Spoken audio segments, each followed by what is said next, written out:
Panorama group, जो सोचता है वो करता है। आपके अपने सपनों का आशियाना।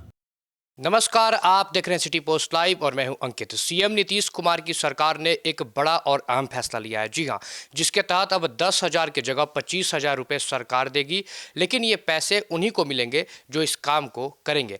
आइए आज इसी मुद्दे को विस्तार से जानने के लिए हमारे साथ आज की सहयोगी है मुस्कान प्रत्युष मैम। बिहार सरकार ने प्रोत्साहन राशि को 10,000 से बढ़ाकर 25,000 करने का ऐतिहासिक निर्णय आखिर क्यों लिया है मैम? देखिए, भारत में सड़क दुर्घटना के आंकड़े चौंकाने वाले हैं और जहां इलाज में देरी के कारण 50% से अधिक मौतें हो जाती हैं। बिहार में इस मृत्यु दर को न्यूनतम स्तर पर लाने के लिए मुख्यमंत्री नीतीश कुमार ने प्रोत्साहन राशि में 150% की भारी बढ़ोतरी की है। सरकार ने महसूस किया है कि 10,000 रुपए की राशि वर्तमान समय में लोगों को जोखिम उठाने के लिए पर्याप्त प्रेरित नहीं कर पा रही थी, तो राशि को बढ़ाकर 25,000 करने के पीछे का कहीं ना कहीं जो विजन है वो है पैसिव बाई स्टैंडर्ड, मतलब मानसिकता को बदलने के लिए और एक्टिव रेस्क्यू बनाना है। सरकार चाहती है कि गोल्डन आवर आपको भी पता होगा, ये गोल्डन आवर होता है अगर किसी का हादसा होता है, किसी का एक्सीडेंट होता है तो एक टाइम होता है, अगर उस बीच उसका इलाज हो जाता है तो वो बच जाता है। उसके दौरान धन की कमी या कानून डर किसी की जान बचाने के आड़े ना आए, इसलिए क्योंकि आपको भी पता है अगर आपके सामने भी कोई हादसा होता है तो आप भी डरिएगा कि भाई पुलिस का केस होगा, पुलिस हम ही को पकड़ेगी, हम ही से सवाल करेगी। इसलिए जो आम जनता है वो डरती है मदद करने के लिए कि भाई उल्टा हम ही केस में फंस जाएंगे, पुलिस डरा देती है कि तुम ही को फंसाएंगे, तुम लेके आया है। तो इसीलिए अब वो ऐसा नहीं है, जो बचाएगा जो मदद करेगा उसको 10,000 से के बदले 25,000। लोग लालच में भी आके अगर किसी का जान बचा देते हैं तो क्या दिक्कत है। तो इस 25,000 रुपये के इनाम को पाने की चरणबद्ध प्रक्रिया क्या है? देखिए, बिल्कुल जो बचाना चाहता हम बता दें, इन इनाम को पाने के लिए केवल इरादा काफी नहीं है बल्कि जल्दी कार्रवाई अनिवार्य है। और प्रक्रिया इस प्रकार है, आपको बता दें, पहले तत्काल रेस्क्यू, मतलब दुर्घटना से जो घायल को बिना समय गवाए जो नियर बाई कोई भी सरकारी हो या निजी ट्रॉमा सेंटर हो, अस्पताल, वहां पहुंचाना है। दूसरा, अस्पताल का पंजीकरण, अस्पताल पहुंचते ही डॉक्टर द्वारा घायल का इलाज शुरू किया जाएगा। यहाँ मदद करने वाले को अपना Aadhaar card, mobile number, bank details जिसमें वो अपना पैसा चाहते हैं वो दे देना है। तीसरा, डॉक्टर की रिपोर्ट, अस्पताल प्रशासन एक सर्टिफिकेट या रिपोर्ट तैयार करेगा कि उस व्यक्ति ने घायल को समय पर पहुंचाया है, आप वो दीजिएगा। और चौथा, पुलिस और प्रशासन का सत्यापन, पुलिस ये पुष्टि करेगी कि कोई फर्जी दावा तो नहीं है। इसके बाद जिला परिवहन अधिकारी मतलब डीटीओ के माध्यम से फाइल कंप्लीट वेरीफाई किया जाएगा। उसके बाद 25,000 रुपए सीधे आपके अकाउंट डीबीटी के थ्रू आपके खाते में भेज दिया जाएगा। एकदम लीगल तरीके से। बिल्कुल बिल्कुल।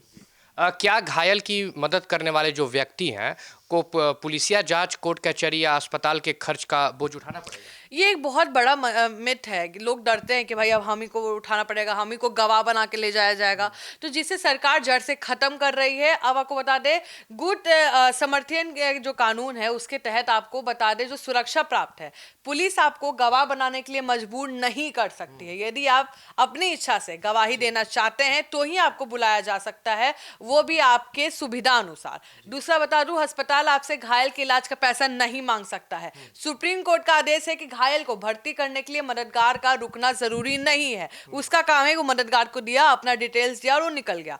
यदि अस्पताल ले जाते समय अनजाने में घायल को कोई और चोट लग जाती है या उसकी मृत्यु हो जाती है तो मददगार पे कोई अपराधी मुकदमा नहीं चलेगा। लोग डर जाते कि ले जाते मैं मर गया तो हम ही पे केस हो जाएगा, तो नहीं होगा। सरकार आप होर्डिंग, सोशल मीडिया के जरिए इसी निर्भयता का प्रचार कर रही है। आप जैसे आप बचा रहे हैं उनको लीजिए, उनका वीडियो बनाइए कि हाँ भाई इस हालत में हम लिए हैं, इस रोड से लिए हैं, क्योंकि एक अपने पास भी सेफ्टी गार्ड होना चाहिए। और गरीब आदमी ज्यादा डरता है ये करने के लिए, तो कहीं ना कहीं आप अपने पास प्रूफ रखिए। ऐसे वो मांगेंगे नहीं, लेकिन प्रूफ रखना जरूरी है आज के टाइम में। और आप वो फोन में रखिए और अपने कुछ रिश्तेदार को भी भेज दीजिए कि मान लीजिए पुलिस का डर हो कि वहां का पुलिस बाहुबल हो और बोले कि वो वीडियो डिलीट करो, तुम पे केस होगा, अब ये होगा, तो आपके पास एटलीस्ट प्रूफ रहेगा ना। आप 4-5 जगह भेज दिया करिए। हाँ, इसी बीच एक और सवाल खड़ा हो रहा है कि परिवहन विभाग द्वारा व्यावसायिक चालकों जैसे कि ओला हो गए, उबर ऑटो को दी जा रही ट्रेनिंग का मुख्य मॉड्यूल और उद्देश्य क्या है? देखिए, परिवहन विभाग का मानना है कि ड्राइवर की सड़क के फास्ट स्पीडिंग और होते हैं कहीं ना कहीं। इस ट्रेनिंग प्रोग्राम के मुख्य बिंदु ये हैं कि खून बहने से कैसे रोके, घायल को गाड़ी में कैसे लेटाएं, सीपीआर कैसे दे, ये बेसिक आपको भी सीखना चाहिए। दुर्घटना के समय घबराने के बजाय शांत रहकर फैसला लेने की ट्रेनिंग। ओला उबर जैसे ड्राइवर को प्रोत्साहित किया चाह रहा है कि अपने ऐप के माध्यम से ऐसी इमरजेंसी अलर्ट भेजे। अब तक 500 से अधिक चालकों को आपको बता दें कि अभी तक प्रशिक्षित किया जा चुका है। लक्ष्य बिहार के सभी लाखों व्यापक जो चालक हैं, जो चलाते हैं गाड़ी, कहीं ना कहीं सुरक्षा चक्र में शामिल किया गया है और वो कहीं ना कहीं खुद भी शामिल होना चाहते हैं।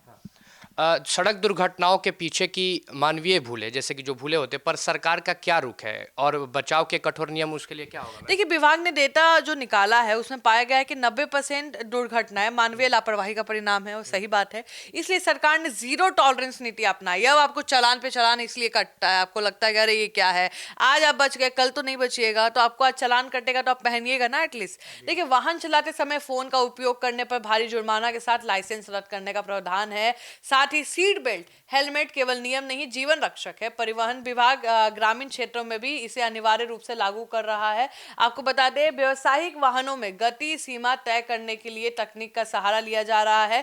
ड्राइवरों को सलाह दी गई है कि वे आंखों की रोशनी, मानसिक तनाव, नियमित जांच करवाए, क्योंकि जो अस्वस्थ ड्राइवर है वो चलता फिरता कहीं ना कहीं बम है, वो किसी को भी मार देगा, बोलेगा क्या यहाँ से रोशनी आ रहा था, वहां से वो आ रहा था। तो कहीं ना कहीं फिटनेस बहुत जरूरी है।